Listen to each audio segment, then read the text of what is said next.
Universities में ईमान के लुटेरे बैठे हुए हैं, कॉलेजों के अंदर ईमान के लुटेरे बैठे हुए हैं, स्कूलों के अंदर ईमान के लुटेरे बैठे हुए हैं। ऐसी ऐसी प्रार्थनाएं बच्चों से पढ़वाई जाती कराई जाती हैं कि जिस पर अगर एतकाद रख करके अगर पढ़ लिया जाए तो ईमान चला जाए। मेरे अजीजों, आइए कॉन्वेंट स्कूलों में आज हम शौक से अपने बच्चों को भेजते हैं। हम नहीं जानते कि अंदर जाकर के उनके साथ में क्या हो रहा है, उन्हें कौन सी तालीम दी जाती है। उन्हें पढ़ाया जाता है ईसा इज द गॉड, ईसा अलैहिस्सलाम को माज़अल्लाह खुदा कहा जाता है। और हमारे बच्चे छोटे बच्चे हैं, वो शौक से पढ़ते हैं। अगर हमारे बच्चे कुरान पढ़े हुए होंगे, अगर उनके पास कुरान का इल्म होगा, अगर उनके पास में शरीयत का इल्म होगा, तो वो कभी भी ईसा अलैहिस्सलाम को खुदा नहीं कहेगा। वो कहेगा कि ईसा अलैहिस्सलाम अल्लाह के पैगंबर हैं, अल्लाह के बंदे हैं, अल्लाह के रसूल हैं। मेरे अजीजों, तो कुरान की तालीम कितनी जरूरी है। ये कुरान वो अल्लाह की किताब है, वला रत्बे वला याबिसिन इल्ला फी किताबिन मुबीन। कोई खुशकुतर चीज ऐसी नहीं जिसका जिक्र कुरान के अंदर मौजूद ना हो, मगर शर्त ये है इतना इल्म होना चाहिए, शर्त ये है इतनी सलाहियत होनी चाहिए, शर्त ये है इतनी काबिलियत होनी चाहिए। आज तालीमुल कुरान कॉन्फ्रेंस में आने वालों, मदरसा तालीमुल कुरान से 8 बच्चों ने कुरान पाक को हिफ्ज किया है। वो मंजर भी आप अपनी निगाहों से देखेंगे थोड़ी देर के बाद में। मैं आज कुरान की अजमत आपको दिखा के गुजरना, आपको मैं कुरान की अजमत बताना चाहता हूँ। ये कुरान है क्या? मेरे अजीजों, तवज्जो के साथ सुनिएगा। कुरान में हर चीज का बयान मौजूद है, कुरान में हर चीज का जिक्र मौजूद है। आज हम हाफिज़े कुरान का अदब नहीं करते, कोई आलिम दीन का अदब नहीं करता। आओ जरा तवज्जो के साथ सुनिएगा। कुरान सीने में महफूज है। अरे कुरान जिस रहल पे रखा जाता है, वो रहल को हम चूमते हैं। कुरान के जुज़दान में रखा जाता है, वो जुज़दान को हम बोसा देते हैं। कुरान जिस ताक में रखा जाता है, उस ताक को हम बोसा देते हैं। तो सुनो, जिसके सीने में कुरान के 30 पारे हैं, उन हाफिजों के सीने का आलम क्या होगा, उन हाफिजों के सीने की शान क्या होगी। आओ देखो कुरान है क्या। हर चीज का बयान कुरान के अंदर मौजूद, हर चीज का जिक्र कुरान के अंदर मौजूद, हर चीज का जिक्र कुरान में है। आप कहोगे कोई दलील है तुम्हारे पास में, तो आओ मैं इमाम गजाली का एक वाकया आपको सुनाता हूँ। कौन है इमाम गजाली? जरा तारीख सुनते हुए चलिएगा। इमाम गजाली वो है जिन्होंने मदरसा निजामिया के अंदर तालीम हासिल की है। बगदाद के अंदर निजामुल मुल्क ने जिस मदरसे को कायम किया था, मदरसा निजामिया, और चंदा दिया उस मदरसे में, पैसा खर्च करता था उस मदरसे में, तालीम पे पैसा खर्च करता, बच्चों की पढ़ाई पे पैसा खर्च करता। आज आप भी आपकी बस्ती में मदरसा चल रहा है और इलाकों में मदरसे चल रहे हैं। कहीं मदरसा गौसिया चल रहा है, कहीं कोई और मदरसा चल रहा है, कहीं तालीमुल कुरान मदरसा चल रहा है।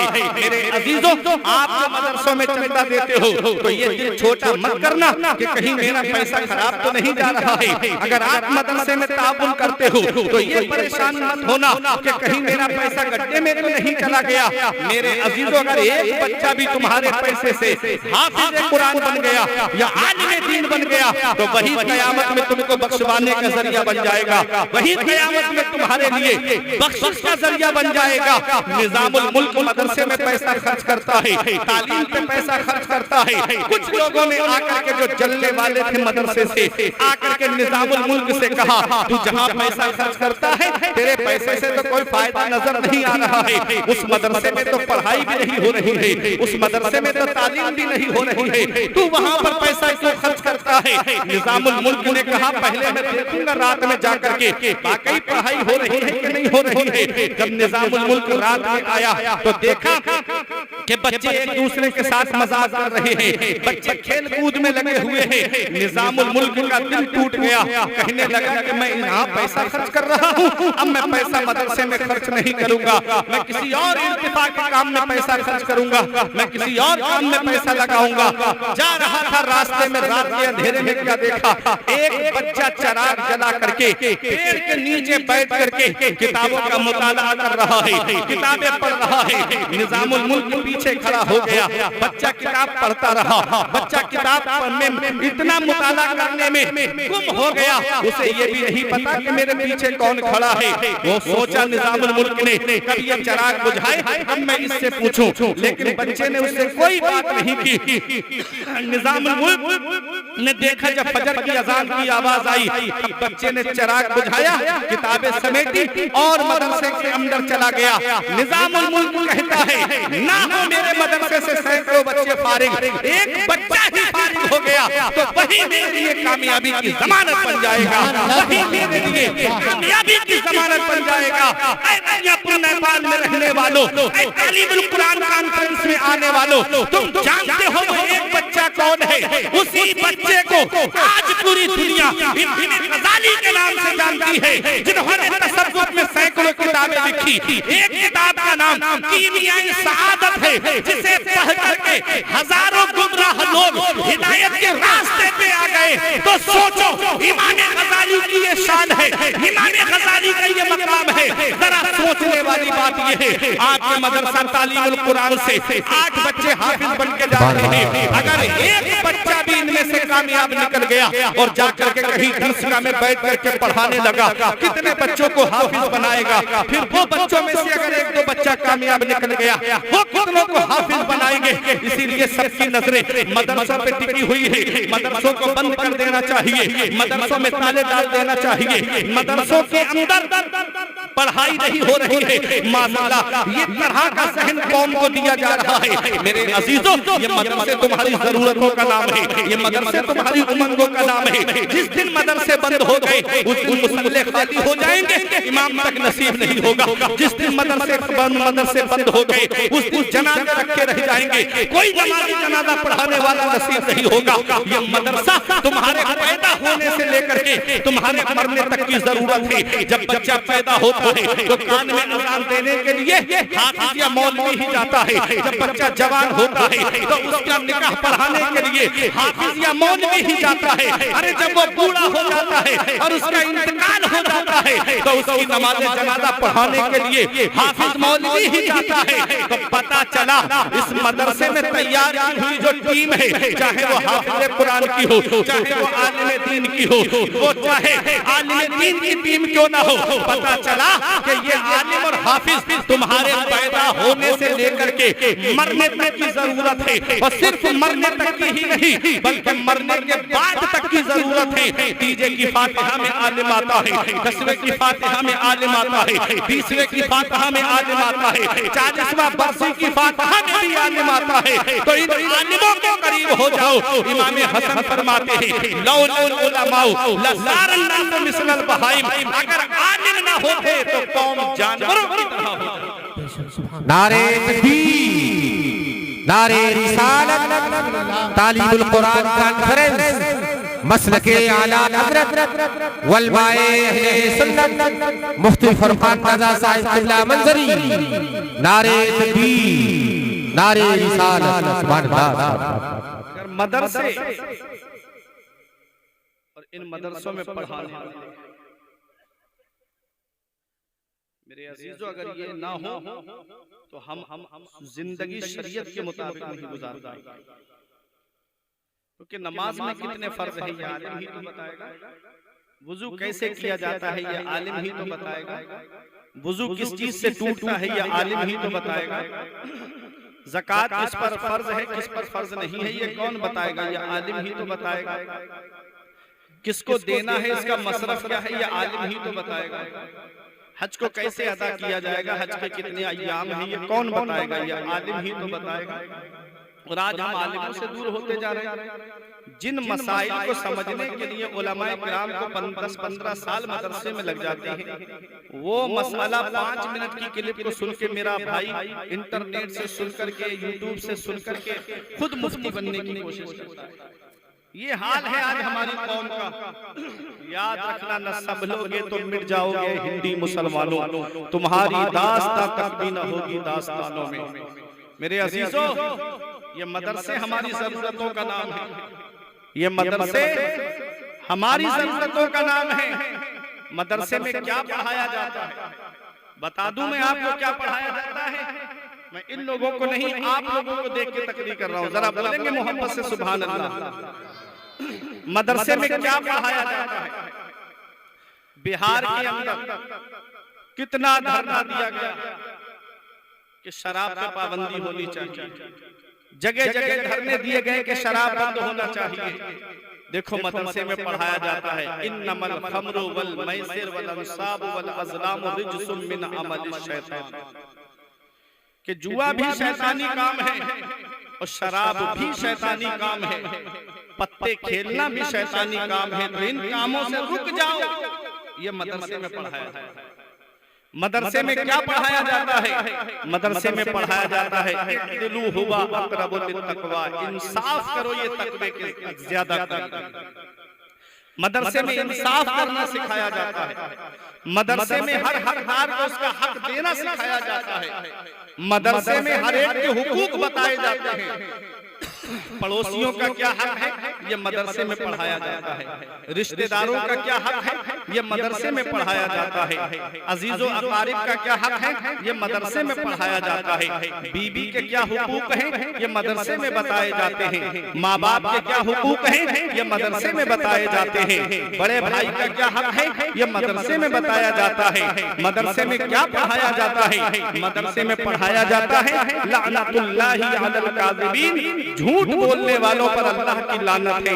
ये मदरसे में पढ़ाया जाता है। मदरसे में पढ़ाया जाता है वक़दा रब्बुका अल्ला तअबुदू इल्ला इय्याहु व बिल वालिदैनि इहसाना इम्मा यब्लुगन्ना इंदकल किबरा अहदुहुमा व किलाहुमा फला तकुल लहुमा उफ़ व ला तनहरहुमा व कुल लहुमा क़ौलन करीमा। ये मदरसे में पढ़ाया जाता है कि अपने रब के सिवा किसी की बंदगी ना करो और अपने माँ बाप के साथ में हुस्न सलूक करो, अपने माँ बाप के साथ में भलाई करो। जब वो दोनों बुढ़ापे को पहुंच जाए या उनमें का कोई एक बुढ़ापे को पहुंच जाए, फला तकुल लहुमा उफ़, तो उन्हें उफ़ भी नहीं कहना, उन्हें छिड़कना नहीं, उन्हें डांट डपट करना तो बहुत दूर की बात। जब भी बोलना है तो मोहब्बत से बोलना है, जब भी बोलना तो प्यार से बोलना। माँ बाप का अदब करना मदरसे में सिखाया जाता है। माँ बाप से प्यार करना मदरसे में सिखाया जाता है। माँ बाप से मोहब्बत से बात करना मदरसे में सिखाया जाता है। अब आप दुनिया का जायजा ले लीजिए, माँ बाप ऐसी मंजिल पे पहुंच जाएं कि वो सिर्फ चारपाई पे बैठे रहे, अब उनको खाना भी चारपाई पे देना है।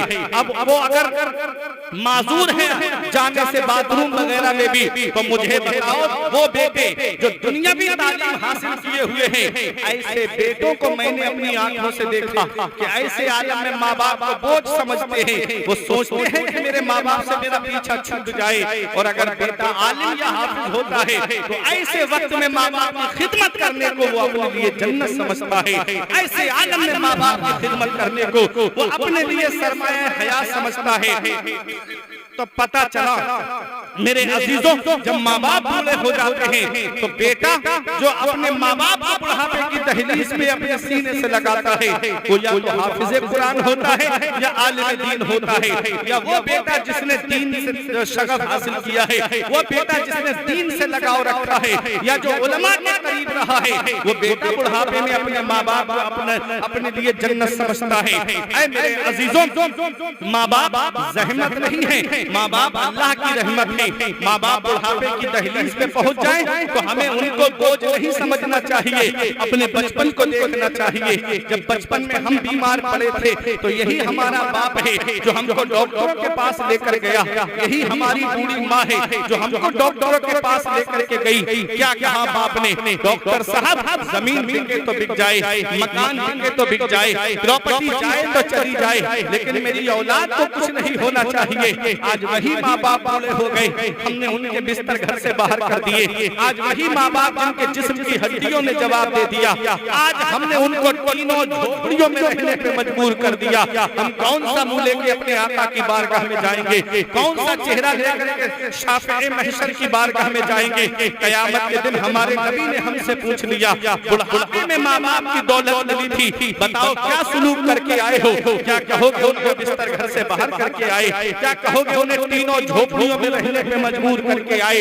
याद रखना नेपाल में रहने वालों, हर चीज तुम्हें सोशल मीडिया पे नहीं मिलेगी, हर चीज तुम्हें इंटरनेट पे नहीं मिलेगी, हर चीज तुमको गूगल पे नहीं मिलेगी। कुछ जिंदगी जीने के तरीके माँ बाप के पास बैठने से मिलते हैं, कुछ जिंदगी जीने के तरीके माँ बाप के पास बैठने से आते हैं। आज मोबाइल ने इतना दूर कर दिया औलाद को, बाप चारपाई पे बैठा है, बेटा मोबाइल में लगा रहेगा, बाप से बात करने तक की तौफीक नहीं होती, बाप से बात करने तक की तौफीक नसीब नहीं होती।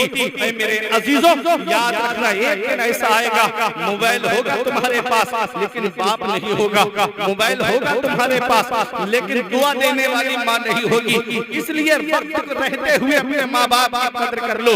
अगर वो जिंदा है तो उनकी खिदमत करो, अगर वो हयात है तो उनकी खिदमत करो, और अगर उनका इंतकाल हो गया है तो आका फरमाते हैं जुमे के दिन जो माँ बाप की कब्र की जियारत कर ले, ऐसा बेटा माँ बाप के साथ हुस्न सलूक करने वालों में लिखा जाता है, माँ बाप के साथ फरमाबरदारी करने वालों में लिखा जाता है। ऐ मेरे अजीजों, तवज्जो के साथ सुनिएगा, माँ बाप अल्लाह की बहुत बड़ी नेमत है। इसका पता हमें तब चलता है जब इनका साया हमारे सर से उड़ जाता है। माँ बाप कितनी बड़ी अल्लाह की नेमत है, इसका पता हमें तब चलता है जब माँ बाप का साया हमारे सर से उड़ जाता है। फिर चिराग लेके भी ढूंढोगे तो बाप जैसा प्यार करने वाली शख्सियत नहीं मिलेगी, माँ जैसी मोहब्बत करने वाली शख्सियत नहीं मिलेगी, माँ बाप जैसा प्यार करने वाली जात नहीं मिलेगी। आज का नौजवान कहता है मेरे बाप ने मेरे लिए क्या किया है, ये मकान मैंने अपनी मेहनत से बनाया, ये कारोबार मैंने अपनी मेहनत से खड़ा किया, ये प्रॉपर्टी मैंने अपनी मेहनत से बनाई है, मेरे बाप ने मेरे लिए क्या किया। तो उससे कहो जब तुझे चलना नहीं आता था तो बाप ने उंगली पकड़ के तुझको चलना सिखाया, जब तुझे खाना नहीं आता था तब माँ ने तेरी छोटे छोटे लुक़मे रख के तेरे मुंह में तुझको खाना सिखाया। आज वही माँ बाप बूढ़े हो गए, हम उनको बोझ समझने लगे। याद रखना इस वक्त के बारे में तो सोचा भी न था, बेटे से बुढ़ापे में हुई खत्म रसाई, घर बार तो बांट लिए शौक से फुरकान, हिस्से में किसी के मगर माँ नहीं आई, वक्त ठुकरा देगा एक दिन मेरी सारी ये कुर्बानियां, दामने उम्मीद में फकत नाकामियां रह जाएंगी। शादियों के बाद तो बेटे अलग हो जाएंगे, हाथों में बाप के हाथों में फकत बैसाखियां रह जाएंगी। बुढ़ापा क्या जवानी क्या ये बचपन बांट लेते हैं, न हो घर में गुंजाइश तो आंगन बांट लेते हैं, नहीं मंजूर हिस्से में किसी बेटे को अपनी माँ, मगर आपस में बूढ़ी माँ के कंगन बांट लेते हैं। सुभान अल्लाह। किसी बेटे को अपनी माँ मगर आपस में बूढ़ी माँ के कंगन बांट लेते हैं। मेरे अजीजों, कभी तुम्हें ये लगे कि मेरे बाप ने मेरे लिए क्या किया है तो चले जाया करो नेपाल बॉर्डर की तरफ, चले जाया करो रुपैडिया की तरफ, और वहां देखो कुछ लोग तुम्हें ऐसे मिलेंगे, कोई ऑटो रिक्शा चला रहा है, कोई फोर व्हीलर लेके खड़ा है, कोई बस लेके खड़ा है, कोई ट्रक लेके खड़ा है। ये एक बाप ही तो है जो सोचता है चार पैसे जमा हो जाएंगे, मेरी औलाद के खर्चे में काम आएंगे, मेरी औलाद की पढ़ाई में काम आएंगे, मेरी औलाद की तालीम में काम आएंगे। मेरे अजीजों, बाप अल्लाह की बहुत बड़ी नेमत। पता तब चलता है जब बाप की चारपाई घर से उड़ जाती है। ये दिल्ली कमाने जाने वाला बाप ही तो है, ये बेंगलोर कमाने जाने वाला बाप ही तो है।